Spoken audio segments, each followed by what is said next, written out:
Aquella noche me quedé temblando en el porche, con los pies descalzos hundidos en la nieve espesa que cortaba como cuchillos.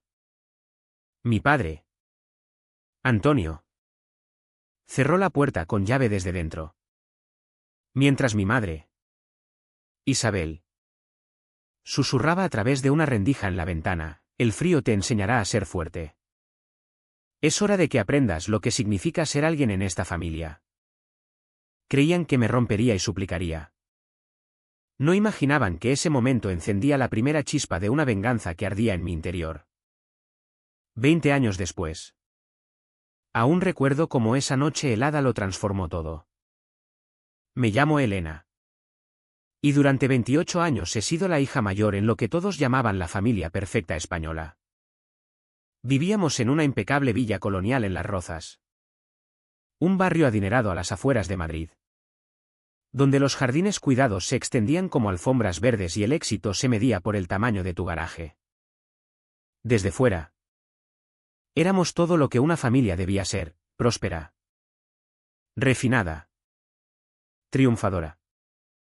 Mi padre, Antonio, era el dueño de Construcciones Ibéricas, una de las empresas constructoras más exitosas de la capital.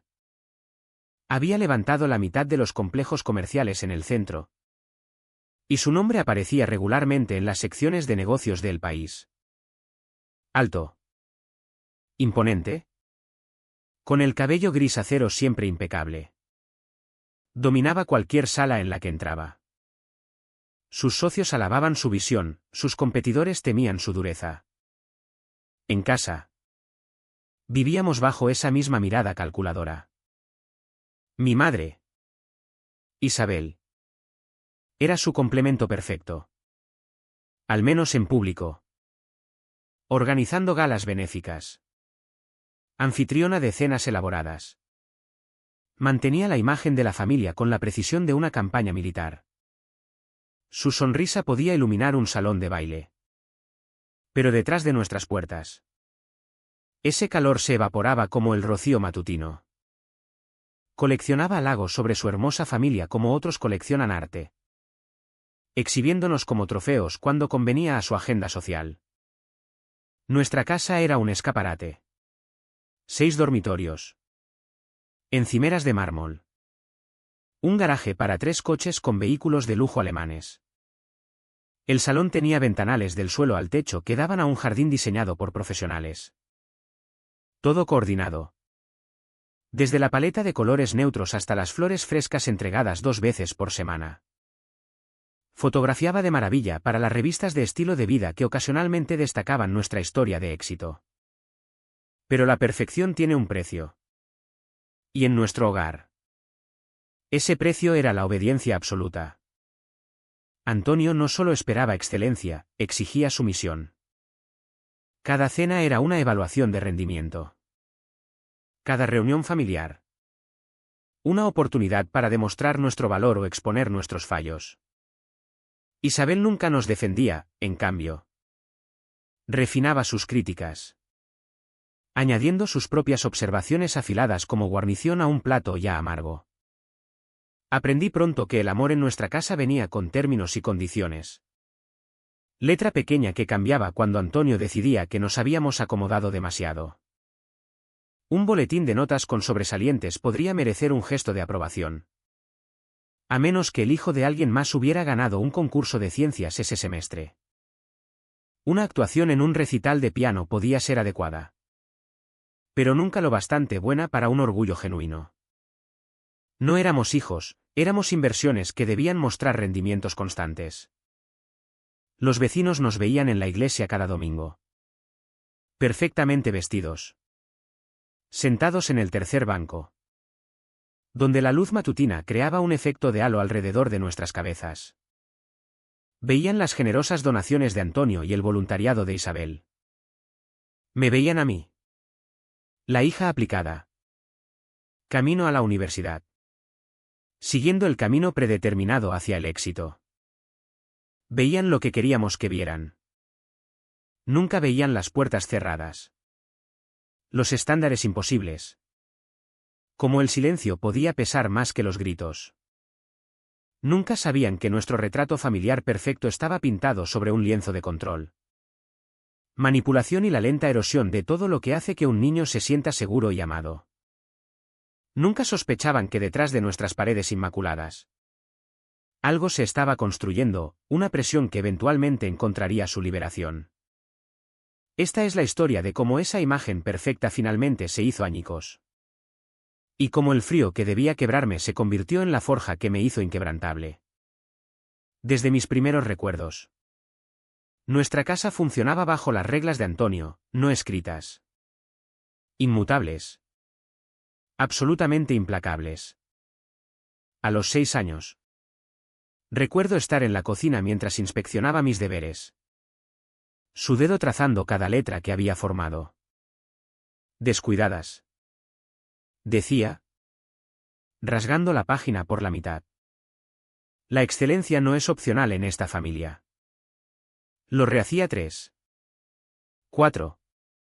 A veces 5 veces hasta que mis deditos se acalambraban. Mientras Isabel observaba desde la puerta. Añadiendo ocasionalmente, tu padre solo quiere lo mejor para ti. Lo mejor para mí. Al parecer. Significaba nunca ser suficiente. Cuando gané el concurso de ortografía de la escuela en tercero. La respuesta de Antonio fue comprarme un diccionario de nivel universitario. El segundo lugar el próximo año sería una vergüenza. Dijo. Cuando marqué el gol ganador en un partido de fútbol juvenil. Pasó el trayecto a casa analizando todo lo que había hecho mal en los otros 59 minutos. Isabel asentía. Interviniendo de vez en cuando con observaciones sobre mi falta de concentración o mi tendencia a la complacencia. Envidiaba a mis compañeros con una intensidad que dolía físicamente. Veía a la madre de Emma abrazarla después de clase. Sin condiciones. Veía al padre de Miguel chocar los 5 por intentarlo lo mejor posible. Incluso si eso significaba llegar último. Sus padres tomaban fotos de pinturas con dedos y las colgaban en la nevera. Las mías eran criticadas por composición y teoría del color antes de ser archivadas o descartadas. El concepto de amor incondicional me era tan ajeno como otro idioma. En nuestra casa. El afecto era moneda. Dispensado por logros y retirado por fallos. Un 9,8 en un examen significaba que había perdido 2 puntos en algún lado. Ser elegida como protagonista en la obra escolar significaba que más valía no avergonzar el apellido familiar. Cada logro venía con un asterisco. Un recordatorio de que era esperado. No celebrado. En secundaria. Desarrollé un nudo constante en el estómago. Una manifestación física de nunca saber si cumplía la marca. Otros niños se preocupaban por encajar o hacer amigos. Yo me preocupaba por la decepción en los ojos de Antonio cuando traía a casa algo menos que la perfección. Me preocupaba por los suspiros sutiles de Isabel. Su forma de comunicar que había fallado una vez más en sus aspiraciones sociales. El juego de las comparaciones era implacable. La hija de los López entró en el programa avanzado de matemáticas. Mencionaba a Isabel casualmente durante la cena. Escuché que el chico de los García ya está tomando créditos universitarios. Añadía Antonio. Su tono sugiriendo que yo estaba quedándome atrás simplemente por existir en mi nivel actual. Coleccionaban los logros de otros niños como armas. Cada una apuntada a la frágil confianza que había logrado construir. Empecé a internalizar sus voces. Cuando los profesores alababan mi trabajo. Oía a Antonio señalando sus defectos. Cuando amigos me invitaban a pijamadas. Oía a Isabel cuestionando si esas eran las familias adecuadas para asociarse. Sus críticas se convirtieron en mi monólogo interior. Un flujo constante de no lo bastante buena que me seguía a todas partes.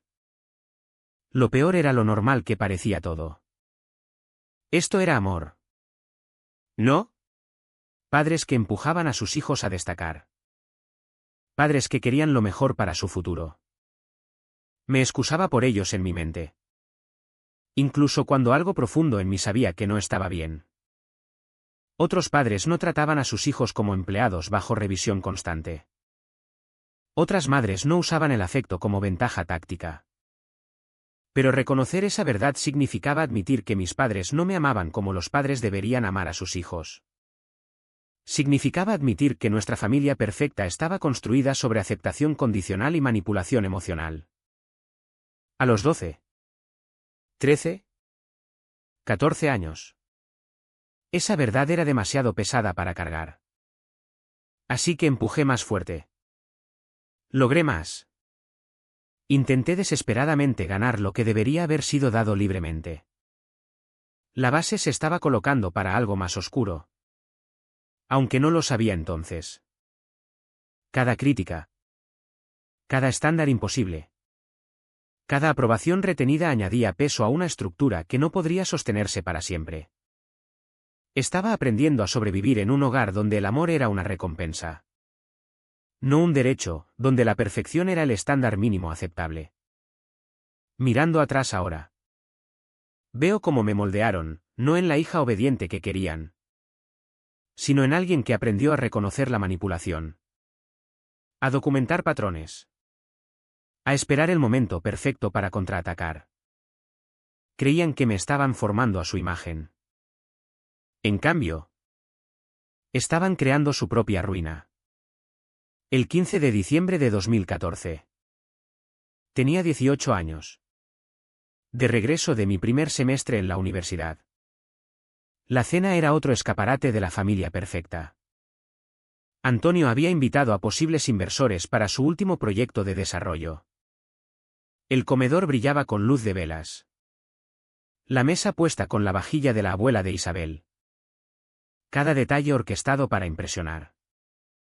Había cometido un error. Durante la conversación sobre desarrollo urbano, ofrecí una opinión que contradecía el discurso de Antonio.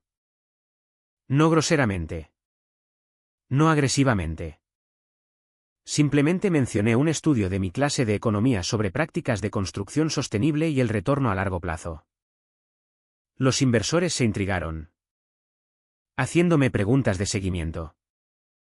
La mandíbula de Antonio se tensó con cada palabra que pronuncié. Después de que los invitados se fueran, la temperatura en la casa cayó más rápido que el invierno madrileño fuera. Antonio no gritaba, nunca necesitaba hacerlo. Su silencio era más amenazante que cualquier voz alzada. Isabel se ocupó en recoger platos. Sus movimientos precisos y eficientes, evitando el contacto visual con cualquiera de nosotros. «Te crees muy lista», dijo finalmente Antonio. Su voz baja y controlada. «Un semestre en la universidad y piensas que puedes avergonzarme en mi propia casa». Solo estaba contribuyendo a la conversación. Estabas presumiendo. Socavando mi autoridad frente a gente que importa. Se levantó. Su altura imponente sobre mí. Necesitas aprender tu lugar. Me agarró del brazo. No violentamente, pero con firmeza suficiente para que la resistencia fuera un desafío obvio. Me llevó hasta la puerta principal y la abrió al frío cortante. La nieve caía pesadamente. Ya varios centímetros de profundidad en el porche.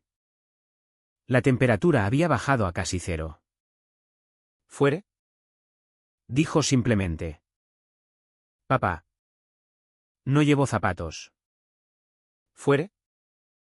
Salí al porche. El frío mordiendo inmediatamente a través de mis calcetines. Detrás de mí. Oí el clic decisivo del cerrojo. A través del panel esmerilado junto a la puerta. Vi la silueta de Isabel acercándose. Por un momento. Una chispa de esperanza. Seguramente no permitiría esto. Se acercó a la ventana. Su rostro visible a través de una abertura en las cortinas. Nuestros ojos se encontraron. Entonces habló. Su voz amortiguada pero clara: el frío te enseñará fuerza. Esto es lo que pasa cuando olvidas tu posición. Es hora de aprender lo que significa ser digna de esta familia. Cerró las cortinas. El frío fue inmediato y brutal. Mis pies se entumecieron en minutos. La nieve quemando como fuego antes del adormecimiento. Me pegué a la puerta. Luego a las ventanas. Sabiendo que no se abrirían. Pero intentándolo de todos modos. El orgullo me impidió golpear el vidrio. Darles la satisfacción de verme suplicar. Me movía para mantenerme caliente. Paseando por el pequeño porche. Los brazos envueltos alrededor de mí. Mi aliento salía en bocanadas visibles que se cristalizaban en el aire. El barrio estaba silencioso, casas inmaculadas llenas de familias que nunca adivinarían lo que ocurría detrás de nuestra fachada perfecta. 20 minutos. 30. El tiempo se volvía elástico en el frío. Podía verlos moverse dentro. El resplandor cálido de la casa, un recordatorio cruel de lo que me negaban. Antonio se sentó en su estudio.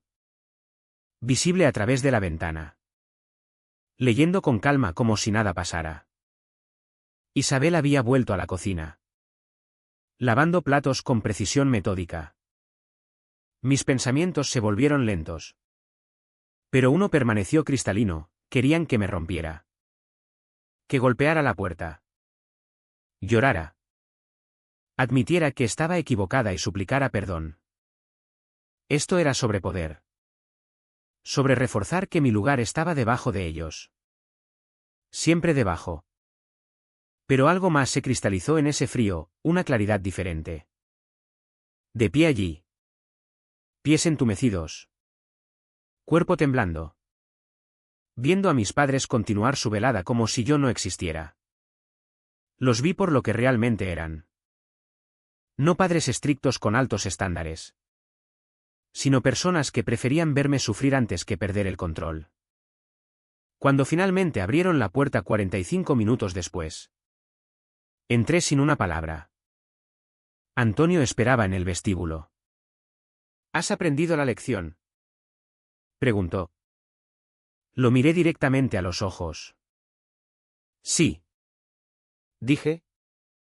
He aprendido exactamente lo que necesitaba. Tomó mi respuesta como sumisión. No podía estar más equivocado. Esa noche, sentada en mi habitación, con los pies aún ardiendo mientras recuperaban el sentimiento, me hice una promesa.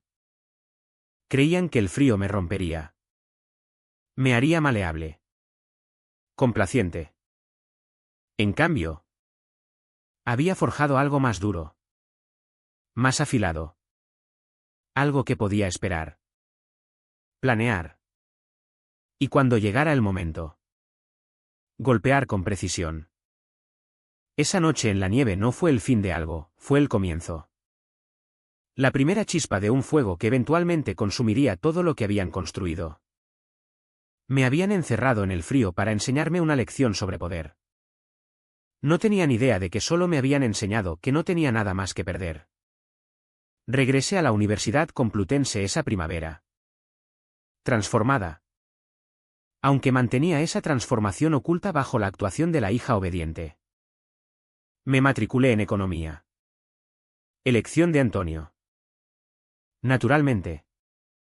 Mi pasión por el diseño urbano y el marketing digital fue desechada como intereses frívolos que no servirían al negocio familiar. Me lo agradecerás cuando dirijas la división financiera de Construcciones Ibéricas. Decía. Como si mi futuro ya estuviera grabado en piedra. Las asignaturas que tomaba eran predeterminadas, las prácticas. Arregladas a través de sus contactos. Incluso mi horario de clases estaba sujeto a su aprobación. Cuando intenté añadir una optativa de diseño digital, Isabel llamó en horas. Tu padre está preocupado por tu enfoque, dijo. Su tono sugiriendo que no era una discusión. No lo decepciones con distracciones. Mi verdadera educación ocurría en momentos robados. Pasaba horas en la biblioteca investigando desarrollo urbano sostenible. Aprendiendo codificación y marketing digital a través de tutoriales en línea. Mis profesores en esas materias frívolas veían algo que Antonio se negaba a reconocer: talento genuino e innovación. Pero su aliento no significaba nada en un mundo donde solo importaba la aprobación de Antonio. Las relaciones sociales se convirtieron en otro campo de batalla.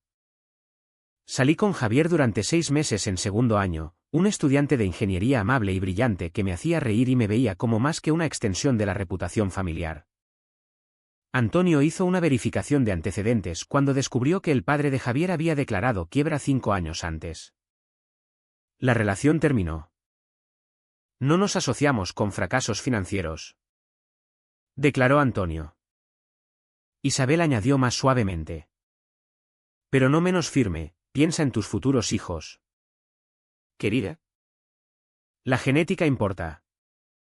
El siguiente chico provenía de una familia apropiada. Antonio aprobó, Isabel estaba encantada. La relación duró 3 meses antes de que me diera cuenta de que estaba saliendo con la elección de mis padres. No la mía. Después de eso, dejé de intentarlo. El aislamiento era más fácil que pelear batallas que no podía ganar. Mis pocas amistades siguieron patrones similares. Sara. Mi compañera de habitación. Se distanció gradualmente después de que Isabel la llamara vulgar durante una visita de fin de semana para padres. Marcos. Mi compañero de estudio. Dejó de responder mensajes después de que Antonio lo acorralara en un evento del campus y lo interrogara sobre sus intenciones. Una por una. Las conexiones se cortaban, dejándome sola en una multitud de 20.000 estudiantes. Tu padre sabe lo que es mejor para ti, se convirtió en el estribillo constante de Isabel. Llamaba semanalmente. No para preguntar por mi bienestar, sino para asegurarse de que seguía el camino prescrito. ¿Había mantenido mi media? ¿Estaba haciendo contactos con las familias adecuadas? ¿Había hecho algo que pudiera avergonzarlos? El amor nunca formaba parte de la conversación, la complacencia. Sí. En tercero, me obligaron a hacer prácticas en construcciones ibéricas mientras mis compañeros exploraban oportunidades en Barcelona o Sevilla. Pasé el verano archivando informes y asistiendo a reuniones donde mis ideas eran descartadas antes de que pudiera articularlas por completo. Desarrollé una estrategia integral de marketing digital que podría haber modernizado todo su enfoque. Antonio la miró 30 segundos antes de declararla, complicaciones innecesarias. La ironía dolía. Excelía en las asignaturas de economía que odiaba mientras anhelaba los desafíos creativos que me negaban. Mis profesores alababan mi mente analítica. ¿Pero de qué servía el análisis cuando toda conclusión debía coincidir con los resultados predeterminados de Antonio? Aprendí a darles lo que querían mientras mantenía mis pensamientos reales bajo llave. Como un prisionero ocultando contrabando. El rol de Isabel en esta asfixia era más insidioso que el control directo de Antonio. Era la ejecutora de la manipulación emocional. La que me recordaba que la familia va primero mientras dejaba claro que yo no era realmente familia, era una inversión que debía dar rendimientos. Te hemos dado todo, decía. Como si comida, techo y educación fueran regalos en lugar de obligaciones parentales. Lo mínimo que puedes hacer es honrar nuestros deseos. En cuarto año, había aprendido a interpretar el papel perfectamente, la hija obediente. La futura ejecutiva. La que nunca cuestionaba ni se quejaba. Pero debajo de esa actuación, lo documentaba todo, cada llamada controladora. Cada oportunidad negada. Cada momento en que su necesidad de control eclipsaba cualquier pretensión de amor parental. No sabía qué haría con ese registro aún. Pero sabía que importaba. La graduación se acercaba como una sentencia de prisión. Antonio ya había arreglado mi puesto en construcciones ibéricas. Empezando el lunes después de la ceremonia. Mi apartamento estaría en un edificio que él poseía. Todo estaba planeado. Pero entonces, en una conferencia de desarrollo urbano en Madrid, conocí a Lucía, una mentora que había roto con su propia familia tóxica para fundar su firma en Barcelona. Escuchó mi historia en un café. Sus ojos reconociendo el dolor que yo apenas verbalizaba. El abuso emocional no deja moretones. Pero las cicatrices son profundas. Dijo. Todo imperio tiene puntos débiles. Tus padres construyeron el suyo asumiendo que siempre obedecerás. Esa suposición es su mayor vulnerabilidad. Me dejó con más que consejos, contactos. Estrategia sí. Lo más importante. La certeza de que no estaba loca. La disfunción que había vivido no era normal. No era aceptable y no era mi culpa. Esa noche, sentada en mi apartamento, el que Antonio poseía. En su edificio. Rodeada de su influencia. Tomé una decisión. No solo me iría. No escaparía simplemente y les dejaría continuar su dinastía tóxica. La desmantelaría pieza por pieza. Usando todo lo que me habían enseñado sobre poder. Control y manipulación. Lucía había encendido la mecha. Ahora era tiempo de avivar la llama hasta que fuera lo bastante fuerte para quemarlo todo. Me habían creado para ser su sucesora perfecta. En cambio, me convertiría en su adversaria perfecta. La ironía era deliciosa. Habían despedido a la única persona que podría haberme convencido de simplemente alejarme. Ahora no tenía nada más que tiempo y determinación. La gala anual de inversores de construcciones ibéricas era la joya de la corona de Antonio, una tradición de diciembre donde exhibía su dominio en el sector inmobiliario madrileño. Ese año, había invitado a ejecutivos de desarrollos mediterráneos. Una firma basada en Barcelona considerando una joint venture por valor de 40 millones de euros. El salón de baile del club de campo relucía con candelabros de cristal y opulencia calculada. Llevaba el vestido azul marino que Isabel había seleccionado. Mi rol cuidadosamente guionizado, ser visible pero silenciosa. Impresionante pero no eclipsante. Todo se desmoronó durante la presentación. Antonio estaba a mitad de su discurso sobre un nuevo desarrollo de uso mixto cuando Miguel Ruiz de Desarrollos preguntó sobre prácticas de construcción sostenible y el impacto ambiental a largo plazo. La respuesta de Antonio fue despectiva. Citando costes iniciales sobre beneficios futuros. Vi a los ejecutivos de desarrollos intercambiar miradas. Esto era claramente una prioridad para ellos. ¿En realidad? Me oí decir. Mi voz cortando el murmullo de decepción. Construcciones Ibéricas ha estado desarrollando un marco integral de sostenibilidad. El rostro de Antonio se endureció. El copa de champán de Isabel se detuvo a mitad de camino a sus labios. Continué. Sacando datos en mi tableta. He analizado el ROI de métodos de construcción verde. Los costes iniciales aumentan un 12%. Pero los ahorros energéticos y incentivos fiscales entregan un 23% de retorno en 5 años. Más importante.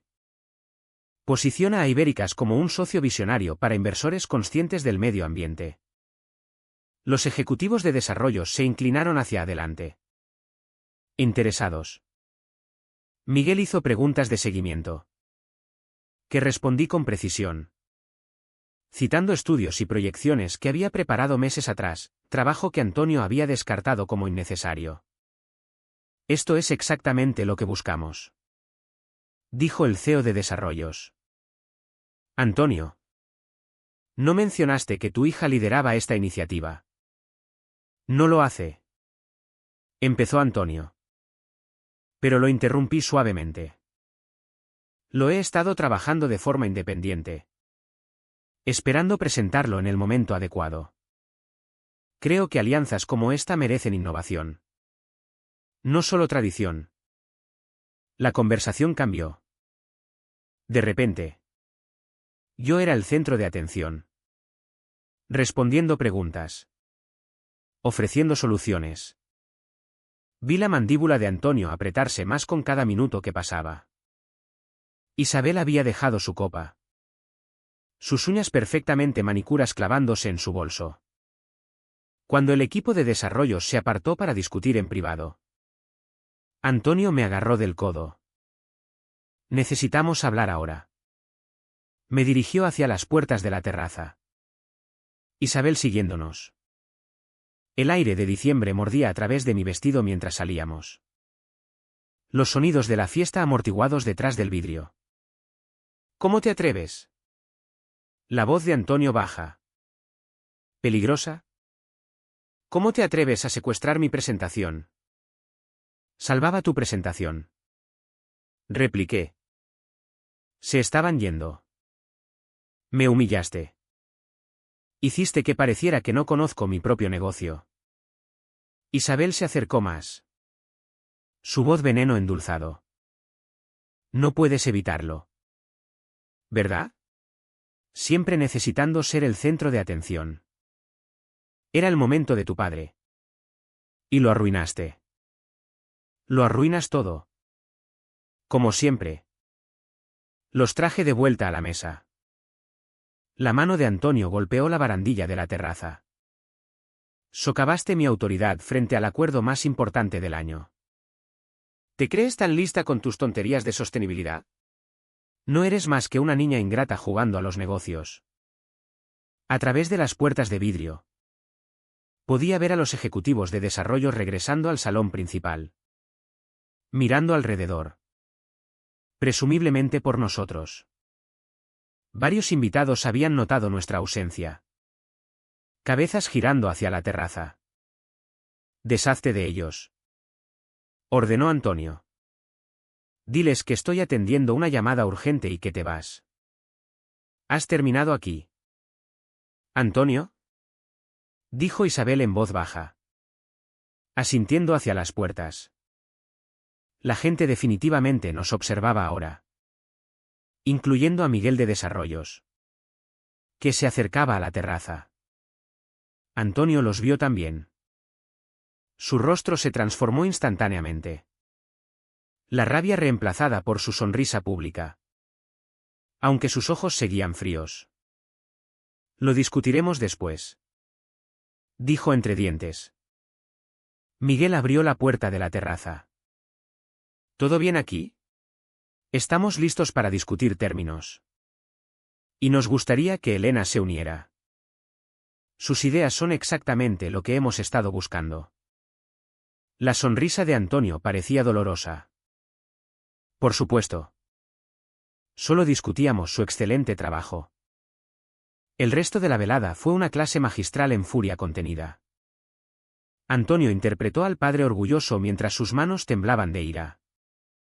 Isabel actuó como la madre solidaria mientras sus comentarios se volvían cada vez más punzantes. Me senté durante las negociaciones. Contribuyendo cuando se me preguntaba. Observando cómo la fachada de mis padres se agrietaba bajo la tensión. El acuerdo avanzó. Condicionado a implementar el marco de sostenibilidad que yo diseñé. Los ejecutivos de desarrollos insistieron en que yo fuera la persona de contacto para el proyecto. Antonio accedió. Su sonrisa inquebrantable. Sus nudillos blancos bajo la mesa. Al final de la noche. Mientras los invitados se iban. Antonio me acorraló junto al guardarropa. ¿Crees que has ganado algo esta noche? Su voz lo bastante baja para que los invitados restantes no oyeran. Solo has mostrado a todos lo que realmente eres, una niña desleal y oportunista que sabotearía a su propia familia por atención. Isabel apareció a su hombro. Los Fernández preguntaban por ti. Dijo dulcemente. Preguntándose si algo iba mal en casa que te haría actuar tan dramáticamente. Qué vergüenza después de todo lo que hemos hecho por ti. Me dejaron allí de pie. Su mensaje claro. Había cruzado una línea. Habría consecuencias. Pero por primera vez. No me importaba. Los ejecutivos de desarrollos me habían visto. Realmente visto. Mi trabajo tenía valor más allá de la aprobación de Antonio. Y lo más importante. Había aprendido algo crucial, el imperio de Antonio tenía grietas. Su arrogancia lo hacía vulnerable. Su suposición de mi obediencia se había convertido en una debilidad. Caminando hacia mi coche. Saqué la tarjeta de Lucía. Tal vez era hora de hacer esa llamada a Barcelona. La guerra había comenzado. Lo supiera Antonio o no. La retaliación llegó rápidamente. Mi oficina fue reubicada al sótano. Mi tarjeta de crédito de la empresa fue cancelada por reestructuración contable. Mi plaza de aparcamiento. Reasignada. Antonio no me despidió, eso quedaría mal ante Desarrollos. En cambio, inició una campaña sistemática para quebrarme. Pero ya no era la chica de 18 años temblando en el porche. Tenía un plan. Durante los siguientes 3 meses, me convertí en un fantasma en las oficinas de Ibéricas, llegaba temprano. Me quedaba tarde. Usando mi acceso para reunir lo que necesitaba. Cada acuerdo cuestionable. Cada esquina cortada. Cada violación de seguridad que Antonio había autorizado. Lo documenté todo, el inspector de obras al que había sobornado. Los informes ambientales que había enterrado. Las quejas de empleados silenciadas con amenazas o pagos. Lucía me había enseñado bien, la evidencia no es venganza, es seguro. Descubrí más de lo esperado. Antonio no solo cortaba esquinas, defraudaba a inversores. Las iniciativas de sostenibilidad prometidas a Desarrollos, ya había desviado esos fondos para cubrir pérdidas en otro proyecto. Las certificaciones de seguridad en su último desarrollo, falsificadas. Los requisitos de contratistas minoritarios para proyectos municipales, satisfechos solo en papel con empresas fantasma que Antonio poseía en secreto. Mientras tanto, acepté la oferta de Lucía, empezaría en su firma de Barcelona en 6 meses. Pero comencé a trabajar remotamente en proyectos pequeños. Construyendo mi reputación fuera de la sombra de Antonio. El trabajo me energizaba de formas que Ibéricas nunca había hecho. Era buena en esto. Realmente buena. Los clientes amaban mis enfoques innovadores. Mi habilidad para fusionar sostenibilidad con rentabilidad. Isabel notó mi cambio de actitud. Pareces diferente. Observó durante una cena familiar obligatoria. ¿Distante? Ingrata. Estoy enfocada en el trabajo. Respondí con calma. El trabajo de tu padre. Corrigió. No olvides quién te dio estas oportunidades. Antonio apenas me miraba ya. Hablando a través de Isabel o asistentes. Pero sabía que observaba. Esperando que me rompiera. Que volviera arrastrándome. Suplicando perdón.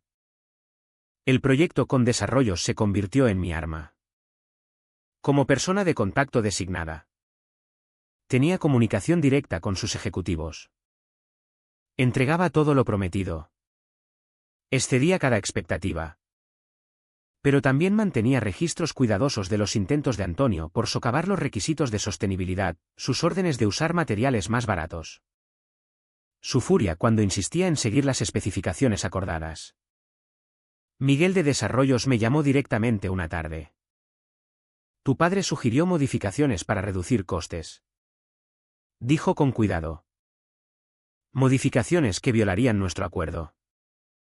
No estaba al tanto de modificaciones. Respondí igual de cuidadosa.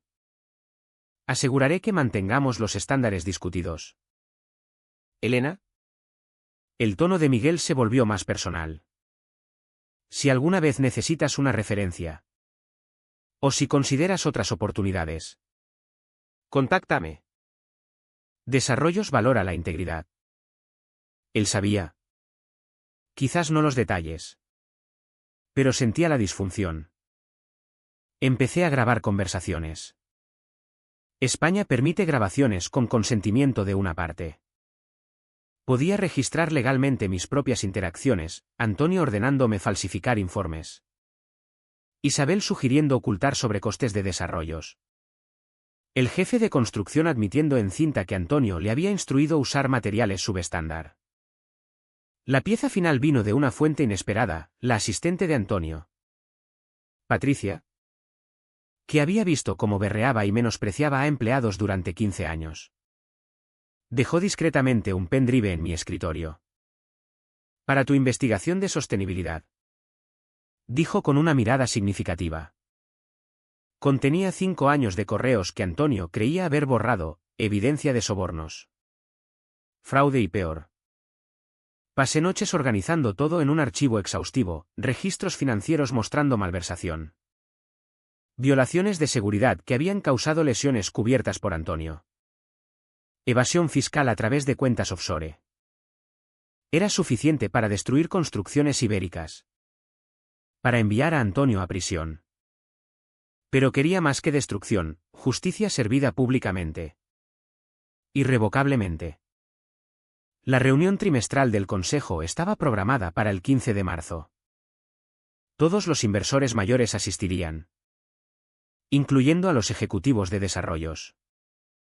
Antonio presentaría el informe anual. Tomando crédito por el éxito de la empresa mientras ocultaba sus crímenes. Sería su escenario. Su momento de triunfo. También sería su caída. Preparé mi propia presentación, profesional. Detallada. Innegable.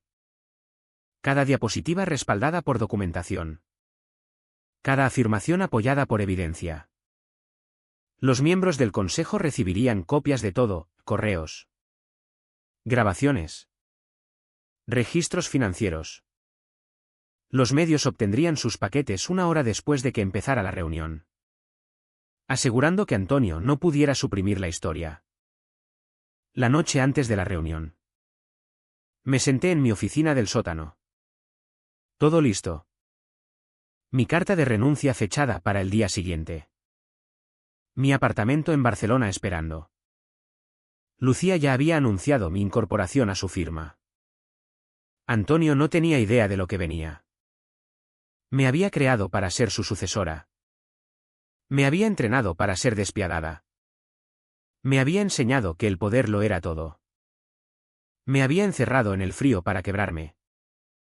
Había hecho que Isabel reforzara mi inutilidad. Había intentado enjaularme en una vida de su creación. Mañana les mostraría lo que realmente habían creado, no una hija rota suplicando aprobación. Sino alguien que había aprendido sus lecciones demasiado bien. Alguien que entendía que en su mundo el poder no se da, se toma. Y yo estaba a punto de tomar todo. La sala de juntas estaba abarrotada, 23 miembros del consejo. Los ejecutivos de desarrollos y el personal senior llenaban el espacio panelado en caoba. Antonio estaba al frente de la mesa. Su informe trimestral brillando en la pantalla de proyección. Estaba en su elemento. Dominando la sala con autoridad practicada. Construcciones Ibéricas ha superado proyecciones por 5º trimestre consecutivo. ¿Anunció? Su voz rica en satisfacción.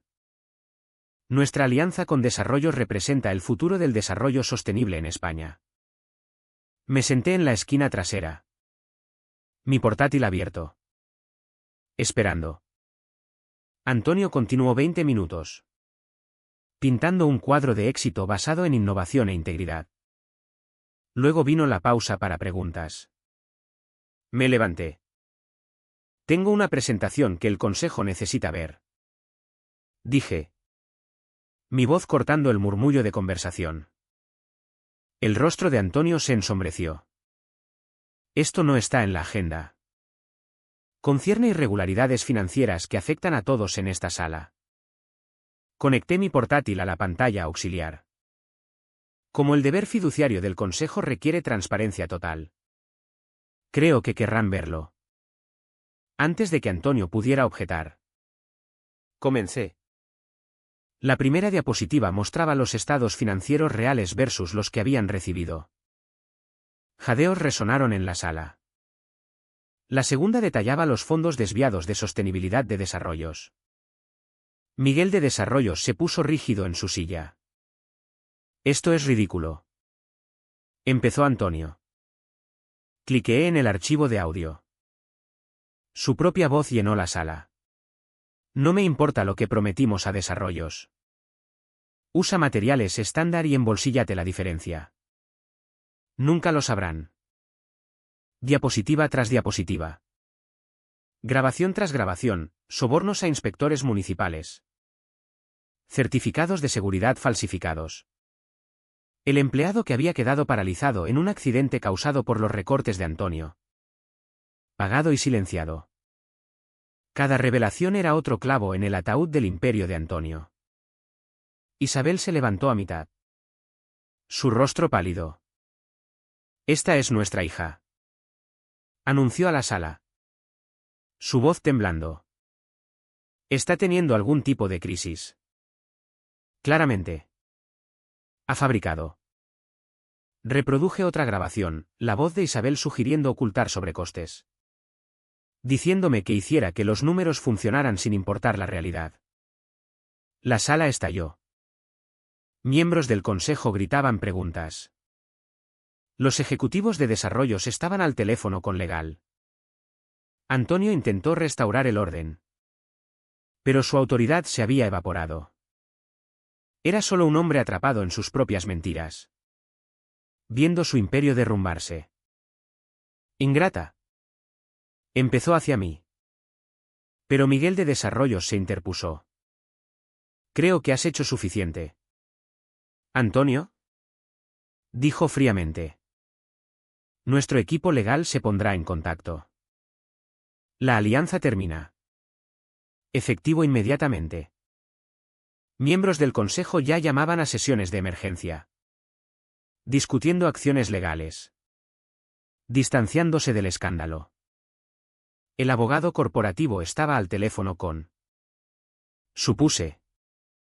Las autoridades. Antonio se volvió hacia mí. Su rostro una mezcla de rabia e incredulidad. «Has destruido todo. Tu propia familia». «No», dije, encontrando sus ojos con firmeza. «Lo destruiste la noche que me encerraste en la nieve y me dijiste que necesitaba aprender mi lugar. Solo no te diste cuenta de que mi lugar no estaba debajo de ti. Estaba más allá de ti».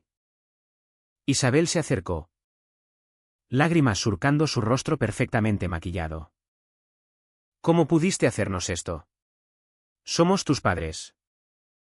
Te dimos todo. Me disteis aprobación condicional y lo llamasteis amor. Me disteis manipulación y lo llamasteis guía.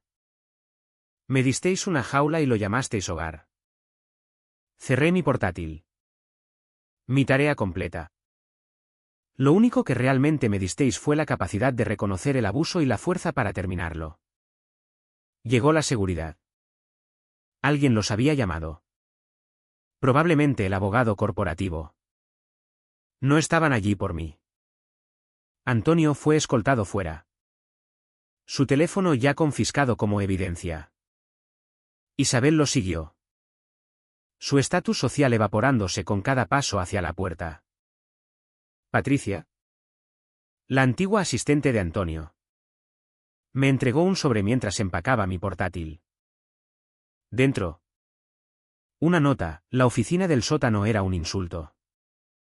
Tu nueva oficina en Barcelona será un nuevo comienzo. Algunos hemos esperado años para ver justicia. Gracias. Salí de Construcciones Ibéricas por última vez. Pasando por los retratos de Antonio que forraban los pasillos. Mañana serían removidos. La semana siguiente. La empresa estaría bajo investigación federal. El mes próximo. Antonio probablemente enfrentaría cargos criminales. Mi teléfono vibró con un mensaje de Lucía, vi las noticias estallando. Tu oficina está lista cuando quieras. Bienvenida a tu vida real. Elena.